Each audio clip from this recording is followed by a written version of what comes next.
Hello my dear boys and girls. இன்னைக்கு எக்ஸாக்டாக நம்ம காலையில் எழுந்திருக்கும் போது ஃபிசிக்ஸ்க்கு நிறைய விஷயம் படிக்கணும் அப்படின்னு ஒரு பிளானோட எழுந்திருப்போம். ஆனால் அந்த பிளானை வந்து பார்த்தீங்க அப்படின்னா நம்மளால எந்த அளவுக்கு எக்ஸிக்யூட் பண்ணியிருக்க முடியுது அப்படின்னு அவங்கள ஒரு கேள்வி கேட்டால் கொஞ்சோண்டு நமக்கு லைட்டாக முகம் சுளிக்கிற மாதிரி ஆகிடும் அப்படின்னு நினைக்கிறேன். இல்லையா my dear boys and girls? But don't worry, நம்ம அதுலேருந்து ஒரு கம்பேக் கொடுக்கலாம். கெமிஸ்ட்ரி கொஸ்டின் பேப்பர் டஃபாக வந்ததுக்கப்புறம் உங்களில் நிறைய பேர் வந்து ஸ்கூல்ல இருந்து கால் பண்ணி ஸ்கூலுக்கு தான் வந்து படிக்கணும்னு சொல்லி ஸ்கூலுக்கு கூப்பிட்டதா வந்து நாங்களாம் கேள்விப்பட்டோம்.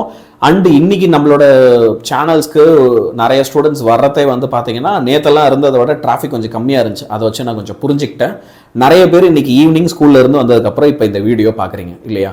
ஃபிசிக்ஸில் இன்னைக்கு ஒரு நாள் ஈவினிங் இருக்கு, 2 நாள் கையில் முழுசா இருக்கு. எப்படி சூப்பர் டூப்பராக படிச்சு ஒரு 95 above எடுக்கிறது, எப்படி நான் ஒரு சென்டம் எடுக்கிறது, இதுக்கப்புறம் நான் ஸ்டார்ட் பண்ணி சென்டம் பாசிபிளா, இந்த மாதிரிலாம் உன் மைண்டுக்குள்ள நிறைய கேள்விகள் இருக்கும். நான் என்ன சொல்றேன், இப்போதைக்கு அதெல்லாம் யோசிக்காத. இப்போதைக்கு ஒரு சில விஷயங்கள்லாம் செஞ்சு முடிக்கிறத பத்தி யோசி. எனக்கு இவ்வளோ மார்க் வருமா அவ்வளோ மார்க் வருமானு நம்ம பேங்க்ல போய் செக்யூரிட்டி டெபாசிட் மாதிரி எதுவும் கேள்வி கேட்டுட்டு இருக்க தேவையில்ல. Let start acting. ஒரு விஷயத்தை நோக்கி நம்ம செயல்பட தொடங்குவோம், அந்த பலன் நமக்கு தானா வரும். நான் உங்ககிட்ட ஏற்கனவே சொன்ன ஒரு விஷயத்தை இங்கே எக்ஸ்பிளைன் பண்ணிடுறேன், புரியுதா? இப்போ பப்ளிக் ஆன்சருக்கு எடுத்துக்கிட்ட அப்படின்னா ஒரு 5 மார்க் இருக்கு அப்படின்னா அந்த 5 மார்க்குக்கு டயக்ராம் இருக்குன்னா கண்டிப்பா நீ டயக்ராம் வரையணும்.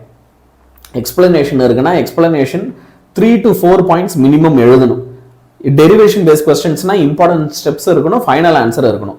ஃபைனல் ஆன்சர், டயக்ராம், எக்ஸ்பிளனேஷன் சும்மா ஒரு 4 லைன்.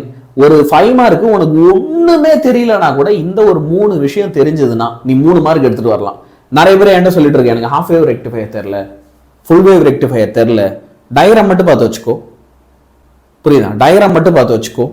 சும்மா ஒரு 3 லைன் 4 லைன் கதை எழுது, ஈஸியாக 3 மார்க் எடுத்துருவேன். அப்போ ஏன் இதை நான் சொல்றேன்னா, கரெக்டாக அதுக்கேற்ற மாதிரி பிளான்டா படி. என்னென்ன கொஸ்டின் படிக்கணும், என்னென்ன கொஸ்டின் நீ படிக்க போறது இல்லை அப்படின்றதுல ஒரு கிளாரிட்டியும் உனக்கு இருக்கணும். சரியா? இப்போ ப்ராப்ளம்ஸ் எடுத்துக்கிட்ட அப்படின்னா ஃபார்முலா மட்டும் எழுதிட்டாலே 1 மார்க் வந்துடும். ஃபைனல் ஆன்சர் எழுதிட்ட 1 மார்க், சும்மா சப்ஸ்டியூட் பண்ணி காமிச்சா 1 மார்க். அப்போ ஃபைனல் ஆன்சர் நீ மனப்படமா வச்சிருந்தா கூட உன்னால சூப்பர் டூப்பரா மார்க் எடுக்க முடியும். ப்ராப்ளம்ஸை பொறுத்த வரைக்கும் 2 மார்க்ல கேட்கறாங்கன்னா இதே சப்ஸ்டியூஷன் அண்ட் ஃபைனல் ஆன்சருக்கு 1/2 மார்க் தருவாங்க. இந்த வெயிட்டேஜ் உனக்கு நல்லா தெரிஞ்சு இதுக்கு ஏற்ற மாதிரி படிக்கணும். சரி, இப்போ என்னோட அட்வைஸ் என்ன? என்னோட அட்வைஸ், நீ 10 சாப்டர் படிக்க ட்ரை பண்ணாத. இப்போ 2 days தான் நம்ம கையில இருக்கு. இந்த 2 days நீ எனக்கு என்ன செய்யணும்னா 8 சாப்டர் முதல்ல முடிக்கணும். I want you to complete 8 chapters. இதான் நம்மளோட டார்கெட்டே. அப்ப இந்த 8 சாப்டர்ஸ்க்கு either வால்யூம் 1 இல்ல வால்யூம் 2 இதுல ஏதோ ஒண்ணு நீ என்ன செய்யணும் அப்படின்னா எனக்கு தெளிவா படிச்சிடணும். என்ன கேட்டா என்னோட சஜஷன் எப்பயுமே திரும்ப திரும்ப திரும்ப நிறைய வாட்டி நான் சொல்லி உனக்கு புளிச்சு போயிருக்கலாம். ஆனா வால்யூம் 1 ஏன்? நான் ஃபர்ஸ்ட் மிட்டமுக்கு அதான் படிச்சேன், குவார்டர்லிக்கு அதான் படிச்சேன், செகண்ட் மிட்டம் அதை படிச்சிருக்க மாட்டேன், சாரி ஹாஃப் இயர்லிக்கு அதான் படித்தேன், ரிவிஷனுக்கு அதான் படித்தேன். திரும்ப நீங்கள் வால்யூம் 1 தான் இருக்கிறதுல அதிகமாக படிச்சிருப்பீங்க. எலக்ட்ரோஸ்டாட்டிக்ஸ் படி, கரண்ட் எலக்ட்ரிசிட்டி படி, இந்த 2 சாப்டர், எலக்ட்ரோ மேக்னெட்டிக் வேவ்ஸ் படி. இதை முடிச்சுட்டு அப்படியே வந்து டுவெல் நேச்சர் படிச்சிரு. ஓகே, இப்போ இந்த செட் ஆஃப் 4 சாப்டர்ஸ் படிச்சு முடிக்கிற அப்படின்னாலே இதுல 3 சாப்டர்ஸே உனக்கு 35 வந்துடும். எது? Current electricity, electro magnetic waves, twelve nature. இது 3 35 மார்க் வாங்கி கொடுத்துரும். அது இல்லாம கூட எலக்ட்ரோஸ்டாட்டிக்ஸும் உன்னால தரவா படிச்சிட முடியும். ஒரு வேண்டிகிராஃப் ஜெனரேட்டர், ஈக்குவட்டோரியல் ஆக்சியல் 5 மார்க், இந்த மாதிரி ஒரு சில கொஸ்டின்ஸ் எல்லாம் நீ படிச்சு வச்சிடுற அப்படின்னா இப்போ அந்த 35 அப்படின்றது உனக்கு அப்படியே என்னவாயிடும் அப்படின்னா 50 கிட்ட போயிடும், 50. ஏன்னா எலக்ட்ரோஸ்டாட்டிக்ஸ்ல இருந்து மட்டுமே எப்பயுமே 13 14 மார்க் கேட்பாங்க. அப்ப 50 மார்க் அவுட் ஆஃப் 70 4 சாப்டர்ல இருந்து வந்துடும். இப்ப நீ மீதிக்கு வெரி இம்பார்ட்டன்ட் கொஸ்டின்ஸை பாரு.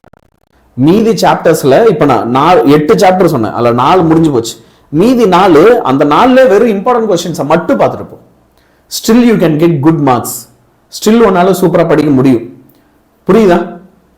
சோ பயப்படாத. இங்க எதுவும் கிளாரிட்டி இல்லாமலாம் இல்லை. சார் நான் 5 மார்க்கு அத்தனை 5 மார்க்கையும் அட்டன் பண்ண யாழினியன் சார், எப்படி என்ன பண்ணா என்னால 5 மார்க்கை அட்டன் பண்ண முடியும்? சரியா? ஒரே விஷயம் தான். நீ இன்னைக்கு 10th மார்ச் இல்லையா? இன்னைக்கு நான் வந்து என்ன செய்யறேன் அப்படின்னா வால்யூம் 1 வால்யூம் 2ல இருக்கிற மோஸ்ட் இம்பார்ட்டன்ட் 5 மார்க்ஸ் எல்லாத்தையுமே லைவா நம்ம சேனல்ல நடத்திட்டு இருக்கேன். இன்னைக்கு காலையில ஒரு செஷன் கண்டக்ட் பண்ணேன், அதுல வந்து ஃபர்ஸ்ட் 4 சாப்டர்ஸ் கம்ப்ளீட்டட். ஈவினிங் இப்போ ஓகே எத்தனை மணிக்கு? இப்போ 3 to 6 வந்து நான் ஸ்டடி செஷன் கண்டக்ட் பண்றேன். அது முடிஞ்சதுக்கு அப்புறம் 6:10க்கு மணி எனக்கு இதை நான் எடுக்கும் போதே ஆல்மோஸ்ட் எனக்கு இன்னும் ஒரு 20 நிமிஷம் தான் இருக்கு. 6:10 இருந்து 9:10 வரைக்கும் நான் உங்களுக்கு என்ன செய்ய போறேன் அப்படின்னா வால்யூம் 2ல இருக்கிற 5 மார்க்ஸ் பிளஸ் காலையில விடுபட்ட எலக்ட்ரோமேக்னெட்டிக் வேவ்ஸ் அதையும் சேர்த்து இந்த செஷன் கூட எடுக்க போறேன். இதுல வந்தீங்கன்னா 5 மார்க்கை அழகா தர பண்ணிடலாம். வால்யூம் 2ல இருக்கிற 5 மார்க்லாம் டென்ஷனே இல்லாம வந்து என் கூட சேர்ந்து முடிச்சுட்டு போயிடலாம். இப்போ இதை முடிச்சதுக்கு அப்புறம் நைட்டே அதுக்கு ஒரு ஸ்டடி செஷன் கண்டக்ட் பண்ணுவோம். 9:30 முடிச்சோன்னா 9:30 இருந்து 11:30 வரைக்கும் ஒரு ஸ்டடி செஷன் முடிச்சுட்டு நாளைக்கு நம்ம 2 and 3 மார்க்ஸ் காலையில வந்து 2 and 3 மார்க்ஸ் ஒரு 10ல இருந்து 11 வால்யூம் 1 முடிச்சிருவோம். திரும்ப அதே மாதிரி ஒரு ஸ்டடி செஷன் வந்து 3ல இருந்து 6:10ல இருந்து 9 PM வரைக்கும் வால்யூம் 2ல இருக்கிற 2 and 3 மார்க்ஸ் எல்லாத்தையும் கம்ப்ளீட் பண்ணுவோம். லாஸ்ட் டேல முழுக்க 1 மார்க்குக்காக டைம் ஸ்பெண்ட் பண்ணலாம்.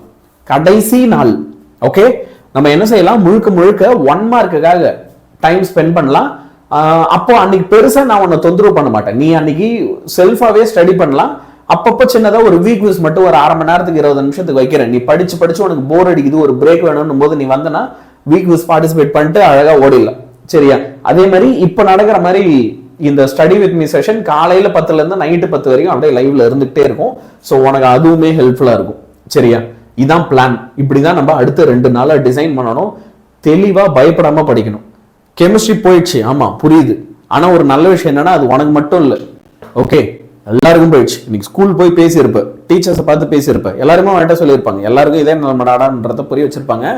நீ ஸ்கூல் போனதுனால உனக்கு தெரியாத ஒரு விஷயம் என்னன்னா இன்னைக்கு அது டிவி நியூஸ்னு எல்லாத்துலயும் போட்டு அடிச்சு தமிழ்நாடு ஃபுல்லா எல்லா நியூஸ் சேனல் பேச ஆரம்பிச்சிடுச்சு. அப்ப அதுல ஒரு நல்ல விஷயம் என்ன அப்படின்னா, இப்ப இது மினிஸ்ட்ரி லெவல்ல போகும்போது அவங்களே சொல்லிடுவாங்க, அப்ப இவ்வளவு பேர் ஒழுங்கா பண்ணலையா, அப்போ கொஞ்சம் கரெக்ஷன் லீனியண்டா பண்ணுங்க, கொஞ்சம் இதுக்கெல்லாம் மார்க் கொடுங்க, ஆன்சர் கீ வரும்போது இந்த கொஸ்டினுக்குலாம் மார்க் கொடுக்குறோன்னு சொல்லி சொல்லுங்கன்ட்டு இன்னைக்கு மினிஸ்ட்ரி லெவல்ல அதை பத்தி எல்லாம் பேச ஆரம்பிச்சிருப்பாங்க. அதனால நீ அதை போட்டு குழப்பிட்டு இருக்காது, அது உனக்கு சாதகமா தான் வந்து முடியும்.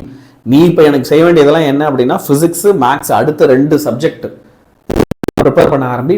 பதட்டப்படாத, ரிலாக்ஸாவே படி. ஒன்னும் ஆயிட போறதில்லை. And you know as easy. என்னோட ப்ரியாரிட்டி, எங்களோட ப்ரியாரிட்டி ஃபர்ஸ்ட் நீ, அப்புறம் தான் ஓ மார்க். புரியுதா? நீ என் ப்ரியாரிட்டி, அப்புறமா உன்னோட மார்க் என்னோட ப்ரியாரிட்டி.